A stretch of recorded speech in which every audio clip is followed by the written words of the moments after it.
गुरु तुम हो ज्ञानी ज्ञान के दाता, मुनि गुरुवर को करके प्रणाम गाऊं मैं, ध्याऊं मैं सुबह शाम। पुलक सागर एक नाम एक नाम। इस कार्यक्रम के प्रसारण पुण्यार्जक परिवार हैं श्री सुधाकर जी अग्रवाल, जितेंद्र कुमार सुधाकर जी अग्रवाल, ट्रस्टी जिन शरणम तीर्थ, संरक्षक पुलक मंच परिवार श्री रामपुर, सौभाग्यवती प्रिया जितेंद्र कुमार अग्रवाल, अध्यक्षा पुलक मंच परिवार श्री रामपुर, राष्ट्रीय शिक्षा मंत्री पुलक मंच परिवार, संयोजिका जिन शरणम छात्रावास, अध्यक्षा आचार्य शांति सागर पाठशाला श्री रामपुर, कुमारी समृद्धि चिरंजीव सार्थक अग्रवाल परिवार श्री रामपुर, जैन एग्रो इंडस्ट्रीज, निर्माता कॉटन सीड ऑयल और एग्रो उत्पाद, plot number A180 MIDC Shri Rampur, जिला अहमदनगर, महाराष्ट्र।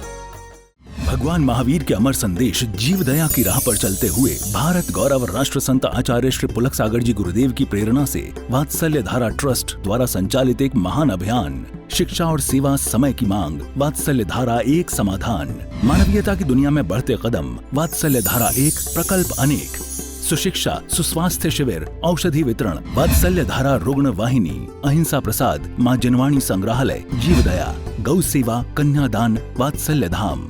सामर्थ्य अनुसार सहयोग राशि प्रदान कर हमसे जुड़ें। बैंक खाता विवरण निम्नवत है, अथवा आप अपनी धनराशि दिए गए QR कोड को स्कैन करके हमें UPI द्वारा सीधे भेज सकते हैं। आपके द्वारा दिया गया दान आयकर की धारा 80G के अंतर्गत कर मुक्त है। पूछताछ हेतु संपर्क करें। आज किसी का एक्सीडेंट हो जाए रास्ते में, घर के लोग बाद में आएंगे, दोस्त पहले भगता है, यदि उसे पता चल जाए सहायता करने को खड़ा रहता है। मान्यवर सच्चा दोस्त होना चाहिए, दोस्त अच्छा होना चाहिए। एक निवेदन है, गलत संगत नहीं करना कभी जिंदगी में। एक गलत आदमी, एक बात याद रखना, 100 भेड़ों का संचालक यदि एक शेर बन जाए, पूरी भेड़ की लाइन लगी हो, संचालक शेर होना चाहिए, आगे चलने वाला।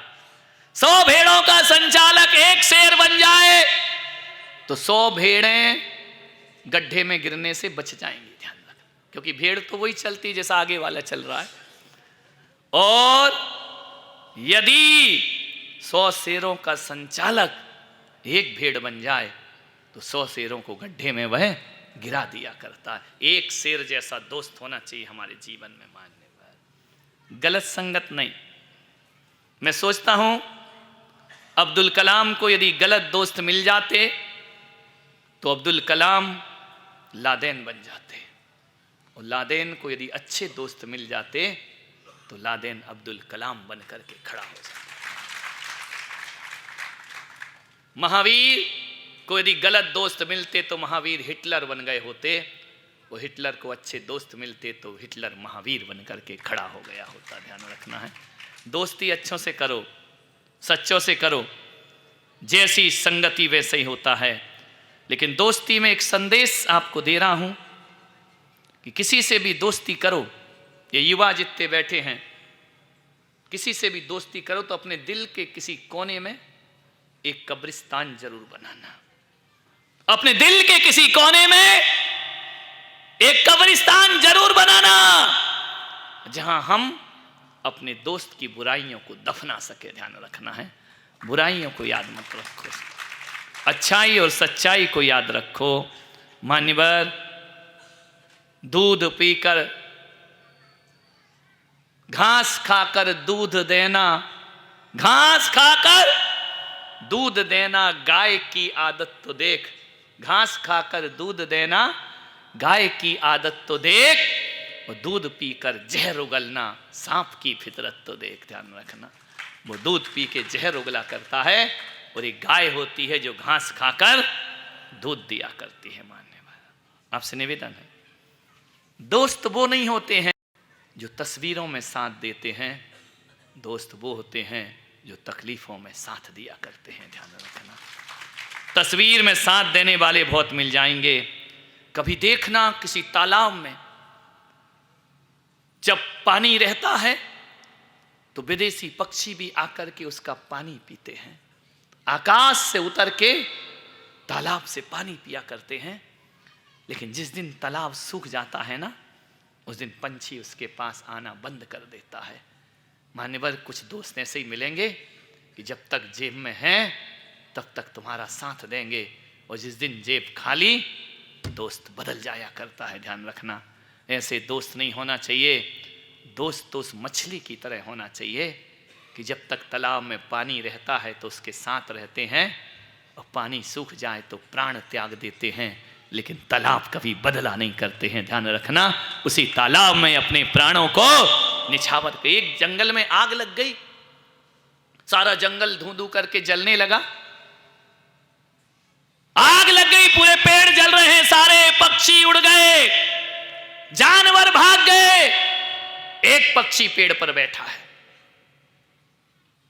उससे लोगों ने, दूसरे जानवरों ने कहा, क्यों बैठा है, पागल है, तेरे पेड़ के नीचे आग लगी हुई है, जल जाएगा, मर जाएगा।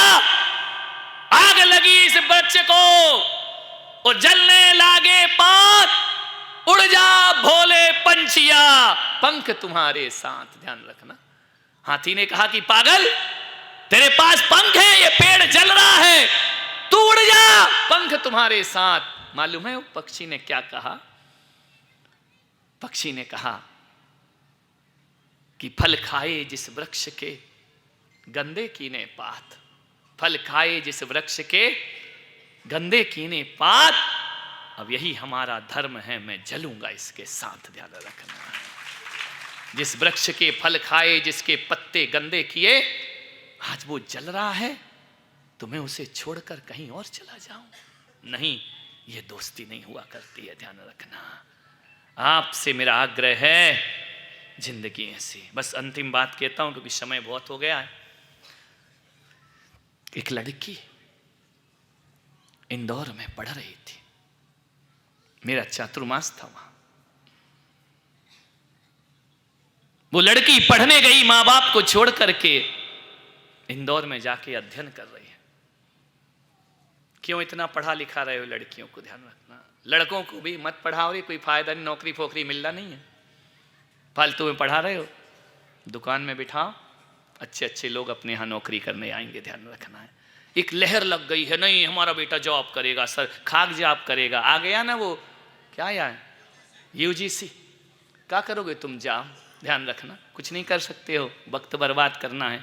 पढ़ लो लिख लो, इसकी बुराई नहीं है, अनपढ़ गंवार भी मत रहो, पिछड़ा वर्ग भी नहीं बनना अपने को। ध्यान रखना, लेकिन मैं सोचता हूं कि घरों में सुख चैन चाहिए तो नौकरियां बंद हो जाना चाहिए जैन समाज में। ध्यान रखना, हमारी समाज व्यापारी होना चाहिए, हमारी समाज नौकर नहीं मालिक बनना चाहिए। ध्यान रखना है, हम मुट्ठी भर लोग हैं, हमारे साथ कौन है इस धरती पर? अभी एक UGC आ गया है, उसने बांट दिया अंगड़ा वर्ग और पिछड़ा वर्ग। ध्यान रखना है, अरे कौन है, हम कौन है? ध्यान रखना है, ये राजपूत, ये ब्राह्मण, ये जैन, ये वैश्य। मान्यवर मैंने पढ़ा क्या षड्यंत्र रचा जा रहा है। हम सब जिन्हें चुन चुन करके दिल्ली दरबार में भेजा करते हैं, जिन्हें पैसा लगाते हैं, अपना टैक्स दिया करते हैं, सबसे ज्यादा नारा उठता है सबका साथ सबका विकास। जब सबका विकास होता है तो हम लोग कहां जाते हैं बताइए? उस समय हम कहां खड़े रहते हैं? ये ब्राह्मण कहां खड़ा रहता है? ये क्षत्रिय कहां खड़ा रहता है? ये वैश्य कहां खड़े रहते हैं? ये जैन कहां खड़े रहते हैं? क्या सबके विकास में हम लोग शामिल नहीं होते हैं? देश को तोड़ा जा रहा है, राजनीति हो रही है वोट बैंक के खातिर। मेरे भाई, मैं आपसे निवेदन करता हूं, ये जो ऊपर की क्लास के लोग हैं, जिन्हें अंगड़ा वर्ग और पिछड़ा वर्ग कहकर बांट रहे हो, अरे ये क्षत्रिय ब्राह्मण और वैश्य नहीं होंगे ना तो देश की रीढ़ की हड्डी टूटने में ज्यादा देर नहीं लगेगी। मेरे भाई ध्यान रखना है, इन पर देश खड़ा हुआ है। आज मुख्य बात मेरी ये है, संदेश पहुंचना चाहिए। भले सुप्रीम कोर्ट ने रोक लगा दी हो, आवाज बंद नहीं होना चाहिए। हम सबसे ज्यादा टैक्स देते हैं सरकार को, ये ब्राह्मण वाणियों की पार्टियां, ध्यान रखना है, आज उन्हीं के साथ छल हो रहा है। मान्यवर ध्यान रखिए, तुमको अलग किया जा रहा है। अभी तो देश में विभाजन, सबका विकास सबका साथ, हम कहां खड़े हैं वहां पर? अच्छा नंबर लाके मेधावी छात्र, हमें स्कूलों में एडमिशन दिलाने में 4 गुनी फीस देना पड़ती है। क्यों? क्योंकि हम महाजन हैं, हम ऊंची कौम के हैं। क्या ऊंची कौम में गरीब लोग नहीं रहा करते हैं? क्या ऊंची कौम में अभाव ग्रसित लोग नहीं हैं? उनके लिए कब न्याय हुआ है?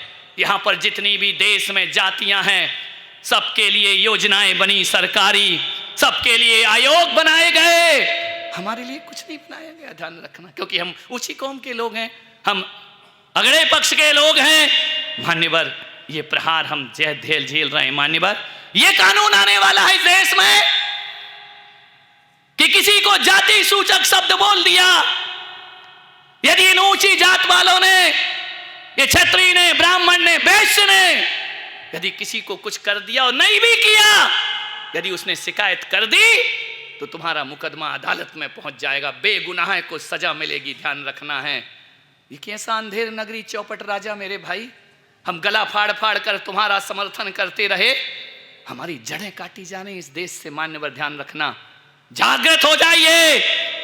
जितने भी कौम हैं ये, जिन्हें जर्नल कहा जाता है, सवर्ण कहा जाता है, सवर्णों का क्या हो रहा है इस देश में? मान्यवर, आपसे मेरा निवेदन है, लोकतंत्र में सबको चुनाव लड़ने के अधिकार हैं, लेकिन मैं देख रहा हूं यदि ये कानून लागू हो गया तो देश की 131 लोकसभा और 1225 विधानसभाओं में हमें अपने कैंडिडेट खड़े करने का भी अधिकार प्राप्त नहीं होगा। ध्यान रखना है। मान्यवर, कैसा अंधा कानून है, कितना विश्वासघात हमारे साथ। मान्यवर, एक निवेदन, हमारे हित के लिए कोई आयोग नहीं, कोई मंत्रालय नहीं हमारे हितों के लिए। क्या करोगे? बेटियों को पढ़ा लिखा के स्कूल जाएंगी, मेडिकल में जाएंगी, 4 में से 1 सवर्ण रहेगी। ध्यान रखना, वो कुछ बोल नहीं सकती है, उसके साथ कुछ हो जाए तो हम कुछ नहीं कर सकते, और वो किसी को कुछ बोल दे तो उस पर मुकदमा लागू हो जाएगा। ध्यान रखना, ऐसा अंधा कानून, अंधेर नगरी चौपट राजा, टके शेर भाजी और टके शेर खाजा, ये वातावरण इस देश का बनाया जा रहा है। मान्यवर, जब से मैंने सुना है मेरे दिल में एक बेचैनी है। कौन है सवर्ण, कौन है सामान्य, कौन है जनरल? एक लाचार बनाया जा रहा है, उसको ध्यान रखना। वो लाचार बनकर इस देश में जीते रहेगा और टैक्स पर टैक्स दिए जाते रहेगा। ध्यान रखना, व्यापारी कौम, पढ़ी लिखी कौम, चुप नहीं बैठना है तुम्हें। ध्यान रखना है, हम कौम ने कभी देश का हित नहीं किया है, हम लोगों ने कभी भी कोई बात रखी देश के खिलाफ, कभी कोई आंदोलन, जो भी हम लोगों के साथ हुआ, हम चुपचाप सहन करते रहे। समानता का अधिकार, क्या समानता का अधिकार? हमारी योग्यताएं दर दर की ठोकरें खा रही हैं, ये बेटियां बाहर जा जाके पढ़ रही हैं, सर्टिफिकेट लेकर आ रही हैं, इनका भविष्य सुरक्षित है क्या? इनके साथ कब क्या हो जाए कोई कुछ नहीं, और तुम कुछ नहीं कर सकती अपनी तरफ से। ध्यान रखना, चिल्लाते रहोगे, रोते रहोगे, पैसे लेके छाती से बैठे रहोगे, सारा पैसा टैक्स में सरकार ले जाएगी आपसे, आपके हितों का कोई ध्यान नहीं रखा जाएगा। मान्यवर, मैं आपसे निवेदन करना चाहता हूं, इस कौम को लाचार ना बनाया जाए। ध्यान रखना है। मान्यवर, पढ़े लिखे लोग दर दर की ठोकर खाएंगे, आरक्षण वाले हमारी छाती पर आकर बैठ जाएंगे। मान्यवर, ध्यान रखना है, सोचना है आपको। ऐसा माहौल निर्मित किया जा रहा है इस देश में। अभी दिनेश जी ने कहा ना कि हम लोग ही मीठा बोलेंगे तो फिर कड़वा कौन बोलेगा। ध्यान रखना है, ये जो कानून यूजीसी का आने वाला है, इसका समस्त जनरल समाज को, सामान्य वर्ग को मिलजुल कर पुरजोर विरोध करना चाहिए। ध्यान रखना, ये कैसा न्याय हो रहा है? कहा जाता है सबका विकास होगा, खाक सबका भी, हम सब में नहीं है क्या? ध्यान रखना है। मान्यवर, हम लोग केवल तुम्हारी सभाओं में दरी बिछाने वाले लोग हैं, हम लोग केवल तुम्हें समर्थन भीड़ लाला के दिखाने वाले लोग हैं। मान्यवर, आपसे निवेदन है, हमारे बचाव का कोई रास्ता नहीं छोड़ा इनने, हर जगह तुम्हें प्रताड़ित किया जाएगा। एक निवेदन है आपसे, ऐसा कानून तो अंग्रेजों ने नहीं बनाया जो आज की सरकारें बना रही हैं। ध्यान रखना है, उसके बाद भी हम गला फाड़ते हैं इनके समर्थन में। मान्यवर, निवेदन, इतना सन्नाटा यदि है ना, तो मैं समझ रहा हूं मेरी आवाज तुम्हारे हृदय में पहुंच रही है। ध्यान रखना, हम बाणीय, हम ब्राह्मण, हम क्षत्रिय, आज देश में आज़ादी है, आज़ाद, ये जो मेवाड़ दिख रहा है ना, ध्यान रखना, राजपूतों ने बलिदान दिए हैं इस देश के लिए, मान्यवर, जैनों ने बलिदान दिए हैं, ब्राह्मणों ने सब कुछ अर्पित किया इस देश को। उस कौम को इतना बदतर बनाया जाएगा? हम कहते हैं सहायता करो ना, जातिगत सहायता क्यों कर रहे हो? कल तक तो तुम इसका विरोध करते थे और आज तुम फिर वही काम करने लगे हो। ध्यान रखना है, आपसे निवेदन है मेरा, जातियों में क्यों बांट रहे हो? संरक्षण दो, सहायता दो। अभाव ग्रसित किसी भी कौम का हो, उसको सरकारी सहायता मिलना चाहिए। उसको जाति और वर्णों से बांटने का दुष्प्रयास मत करो, इस देश के टुकड़े मत करो। अभी हिंदू मुस्लिम के मुद्दे चल रहे थे, अभी ऊंची और नीची कौम के मुद्दे चालू हो जाएंगे। लड़ाई कराना, अपनी स्वार्थ की रोटियां सेकना और देश को तबाही की ओर ले जाने की ओर कदम उठाना। मान्यवर, आपसे निवेदन है, वो लड़की थी, कुछ नहीं कर लेगी तुम्हारी बेटी। ये जो नैन मटक्के करके अपना दिल दे बैठती हो ना लड़कों को, बहुत बुरी दशा होने वाली है तुम्हारी, ध्यान रखना है। मैं चाहता हूं जैन जैन से शादी करे, ब्राह्मण ब्राह्मण से शादी करे, राजपूत राजपूत से शादी करे। भगवान महावीर के अमर संदेश जीव दया की राह पर चलते हुए भारत गौरव राष्ट्र संत आचार्य श्री पुलक सागर जी गुरुदेव की प्रेरणा से वात्सल्य धारा ट्रस्ट द्वारा संचालित एक महान अभियान, शिक्षा और सेवा समय की मांग, वात्सल्य धारा एक समाधान, मानवीयता की दुनिया में बढ़ते कदम, वात्सल्य धारा एक प्रकल्प अनेक, सुशिक्षा, सुस्वास्थ्य शिविर, औषधि वितरण, वात्सल्य धारा रुग्ण वाहिनी, अहिंसा प्रसाद, माँ जनवाणी संग्रहालय, जीव दया, गौ सेवा, कन्यादान, वात्सल्य धाम। सामर्थ्य अनुसार सहयोग राशि प्रदान कर हमसे जुड़ें। बैंक खाता विवरण निम्नवत है, अथवा आप अपनी धनराशि दिए गए QR कोड को स्कैन करके हमें UPI द्वारा सीधे भेज सकते हैं। आपके द्वारा दिया गया दान आयकर की धारा 80G के अंतर्गत कर मुक्त है। पूछताछ हेतु संपर्क करें। इस कार्यक्रम के प्रसारण पुण्यार्जक परिवार हैं श्री सुधाकर जी अग्रवाल, जितेंद्र कुमार सुधाकर जी अग्रवाल, ट्रस्टी जनशरणम तीर्थ, संरक्षक पुलक मंच परिवार श्री रामपुर, सौभाग्यवती प्रिया जितेंद्र कुमार अग्रवाल, अध्यक्षा पुलक मंच परिवार श्री रामपुर, राष्ट्रीय शिक्षा मंत्री पुलक मंच परिवार, संयोजिका जनशरणम छात्रावास, अध्यक्षा आचार्य शांति सागर पाठशाला श्री रामपुर, कुमारी समृद्धि चिरंजीव सार्थक अग्रवाल परिवार श्री रामपुर, जैन एग्रो इंडस्ट्रीज, निर्माता कॉटन सीड ऑयल और एग्रो उत्पाद, plot number A180, MIDC Shri Rampur, जिला अहमदनगर, महाराष्ट्र। गुरु तुम हो ज्ञान